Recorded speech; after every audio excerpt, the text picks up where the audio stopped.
കേരളത്തിന്റെ രാഷ്ട്രീയ ചരിത്രത്തിൽ പുതിയൊരു അധ്യായം എഴുതപ്പെട്ടിരിക്കുന്നു. അഴിമതിയുടെയും അടിച്ചമർത്തലിന്റെയും 10 വർഷത്തെ ഇടവേളയ്ക്ക് ശേഷം ജനമനസ്സുകളുടെ കരുത്തിൽ ഐക്യ ജനാധിപത്യ മുന്നണി ഭരണത്തിന്റെ സിംഹാസനത്തിലേക്ക് തിരിച്ചെത്തിയിരിക്കുന്നു. ചുവപ്പുകോട്ടകൾ ഓരോന്നായി നിലം പൊത്തിയപ്പോൾ 140 മണ്ഡലങ്ങളിൽ 102 സീറ്റുകളുടെ തിളക്കമാർന്ന വിജയമാണ് UDF സ്വന്തമാക്കിയിരിക്കുന്നത്. ഇത് കേവലം ഒരു തെരഞ്ഞെടുപ്പ് ഫലമല്ല, പിണറായി സർക്കാരിന്റെ അഹങ്കാരത്തിന് ജനങ്ങൾ നൽകിയ കനത്ത പ്രഹരമാണ്. ജനവിരുദ്ധ നയങ്ങൾക്കെതിരെ ജനങ്ങൾ ഒറ്റക്കെട്ടായി പ്രതികരിച്ചപ്പോൾ LDF വെറും 35 സീറ്റുകളിലേക്ക് ചുരുങ്ങിപ്പോയി.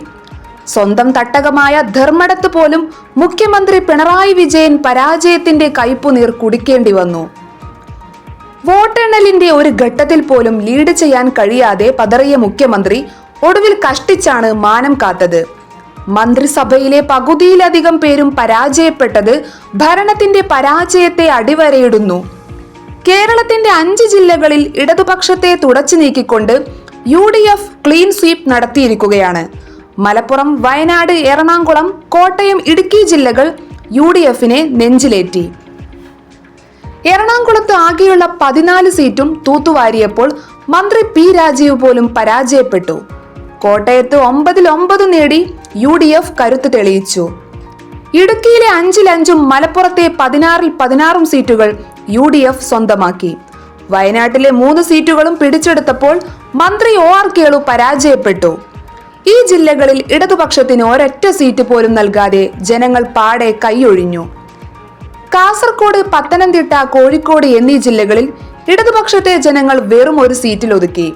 കാസർഗോഡ് ജില്ലയിലെ 5 മണ്ഡലങ്ങളിൽ 4ഇടത്തും UDF ആധിപത്യം സ്ഥാപിച്ചപ്പോൾ കാഞ്ഞങ്ങാട് മാത്രമാണ് CPI സ്ഥാനാർത്ഥിക്ക് വിജയിക്കാനായത്.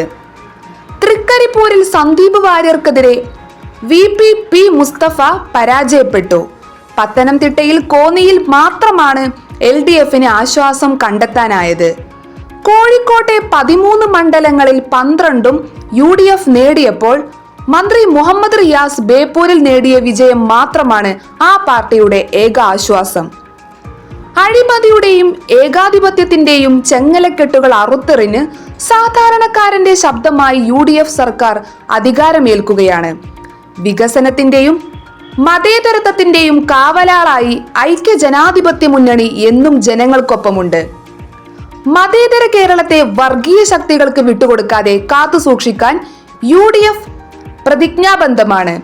മാറ്റത്തിന്റെ ഈ പുലരിയിൽ നമുക്ക് ഒരുമിച്ച് മുന്നേറാം. ഭയമില്ലാത്ത ഐശ്വര്യപൂർണമായ പുതുയുഗ കേരളത്തിനായി. പൊളിറ്റിക്കൽ ഡെസ്ക് വീക്ഷണം.